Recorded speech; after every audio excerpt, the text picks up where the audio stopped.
बिस्मिल्लाहिर्रहमानिर्रहीम। अस्सलाम वालेकुम नाज़रीन। इसराइल इस वक्त सुबह दोपहर शाम ईरानी मिसाइलों की जद में है। ईरान ने एक बहुत बड़ा क्लेम किया है और ईरान ने ये कहा है कि हमारे 10 साल पुराने बनाए गए मिसाइल्स ने आयरन डोम को पूरी तरह से ख़त्म कर दिया है और अभी नया फ्रेश स्टॉक इस्तेमाल ही नहीं किया गया। इन क्लेम्स ने मोसाद की नींदें हराम कर दी।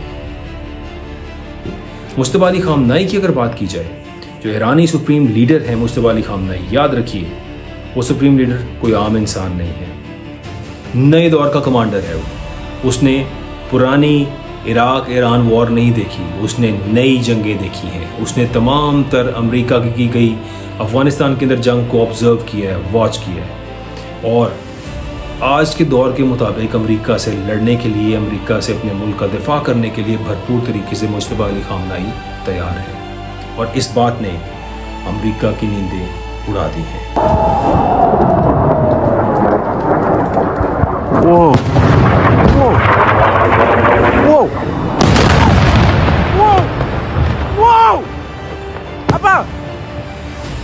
ईरान की जानिब से दागे गए मिसाइल इसराइली दिफाई निज़ाम आयरन डोम को अबूर करने में कामयाब हो गए, कई इमारतों को तबाह कर दिया। ये तमाम मिसाइल दुनिया के लिए सरप्राइजेस हैं और ईरान के पास ऐसे बहुत से मिसाइलों की लॉट मौजूद है जिसे ईरान कई साल तक ये जंग जारी रख सकता है और अपना भरपूर दिफा ईरान इन मिसाइलों के थ्रू कर सकता है। अब ये देखिए, जिस तरह से सोचा जा रहा था कि ईरानी लीडरशिप को ख़त्म किया जाएगा और ईरान पे ऐसे ही कब्ज़ा कर लिया जाएगा जिस आसानी से वेनेज़ुएला या दुनिया के बाकी तमाम मुल्कों के अंदर रजीम चेंज किया गया, लेकिन ऐसा कुछ भी ना हो सका क्योंकि ईरान इतना आसान हदफ नहीं है। दुनिया इस वक्त हैरत ज़दा रह गई जब ईरान ने डिगोशिमा आइलैंड पर मौजूद इसराइली मिसाइल तनसीबात को अपने निशाने पर लिया। ये वो मकाम है जहाँ इसराइल के नाइल मिसाइल सिस्टम तैनात थे जिन्हें नाकाबिले तस्खीर समझा जाता था, लेकिन ईरानी मिसाइलों ने फ़िज़ा का सीना चीरते हुए न सिर्फ इस दिफाई हिसार को तोड़ा बल्कि दुनिया को अपनी इन खुफिया सलाहियतों से भी रोशनास कराया जिनका तज़किरा अब तक सिर्फ फाइलों में था।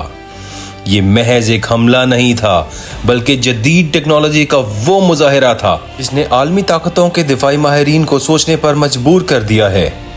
देखते ही देखते वो तनसीबात जिन्हें इसराइल का फ़ख्र कहा जाता था मलबे का ढेर बन गईं।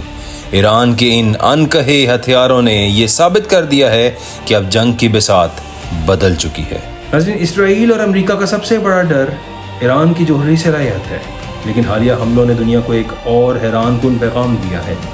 ईरानी हुकाम और अस्करी माहिरीन का ये दावा सामने आया है कि अभी तक जो भी तबाही और ईरान ने अपने जो मिसाइल टेक्नोलॉजी इस्तेमाल की है और जितनी तबाही दुनिया में हो चुकी है वो ईरान की पुरानी टेक्नोलॉजी थी और अभी नई टेक्नोलॉजी जिसमें हाइपरसोनिक जदीद मिसाइल्स हैं उनको अभी तक इस्तेमाल नहीं किया गया और अगर हाइपरसोनिक मिसाइल्स को गोदामों से निकाला गया तो ये दुनिया के लिए एक बहुत बड़ी मुश्किल, जिसकी एक झलक ये ईरान का सजील मिसाइल था जो 5000 किलोमीटर रेंज तक हिट कर सकता है और उसने इसराइल को परेशान कर दिया है। मिडल ईस्ट के तमाम तर मुल्क, यूएई, सऊदी अरब, कतर और तमाम तर वो ममालिक जो ईरान के साथ इस तसादुम में शामिल हैं, इस टाइम इसराइल और अमेरिका ये चाहते हैं कि किसी भी तरह खलीजी ममालिक ईरान के साथ तसादुम में शामिल हो जाए, ईरान पर हमला बोल दिया जाए, अमेरिका और इसराइल बैठ के देखते रहे, जबकि ऐसा होता नज़र नहीं आ रहा। खलीजी ममालिक भी बड़ी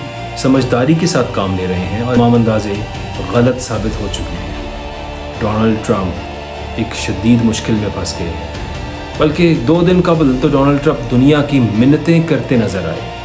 वो शख्स, नाज़रीन आपको वीडियो याद होगी जिसमें ज़ेलेंस्की डोनाल्ड ट्रंप के पास आया, ओवल ऑफिस में मीटिंग हो रही थी और ज़ेलेंस्की ने डोनाल्ड ट्रंप को ये बात कही कि आज आप बड़ी आसानी के अंदर हैं लेकिन कभी भी मुश्किल में फंस सकते हैं और डोनाल्ड ट्रंप ने बड़े मुदब्बिराना अंदाज के अंदर बड़े मगरूर तरीके से उसको जवाब दिया कि ऐसा कुछ भी नहीं होगा। आज डोनाल्ड ट्रंप उस मुश्किल में फंस चुके हैं कि वो एक एक मुल्क को पुकार रहे हैं और कोई मुल्क भी डोनाल्ड ट्रंप का और अमेरिका का साथ देने के लिए कोई भी मुल्क खड़ा नहीं। याद रखें, 21 साल अफगानिस्तान जैसे मुल्क के अंदर भी अमेरिका जंग नहीं जीत सका हुई थी और ईरान अभी भी ये जंग कई साल तक लड़ने के लिए तैयार है। इस वक्त दुनिया पूरी تیل کی وجہ سے پریشان ہے, مہنگائی کی وجہ سے پریشان ہے. یورپین ممالک انہیں مہنگائی بوسٹ کر چکی ہے. ابھی تک برطانیہ ایسا ملک ہے جو امریکہ اور اسرائیل کی مدد کے لیے سامنے آیا. برطانیہ نے اپنی سب میرین, جس کو نیوکلیئر سب میرین کہا جا رہا ہے, کہ شاید اس میں ٹومو ہاک نیوکلیئر میزائلز ہیں جو یہ ایران کو ٹارگٹ کر سکتے ہیں. کیا امریکہ اور اسرائیل ایران پر نیوکلیئر حملہ کرنے جا رہے ہیں؟ کیا ایران پر نیوکلیئر حملہ ہی ایک آخری آپشن ہے جو امریکہ اور اسرائیل کے پاس بچی ہے؟ رائے کمنٹس میں ضرور دیں اور یہ بتائیں کہ کیا اسرائیل اور امریکہ مل کر ایران پر نیوکلیئر حملہ کر سکتے ہیں؟ اپنا خیال رکھیے گا. اللہ حافظ.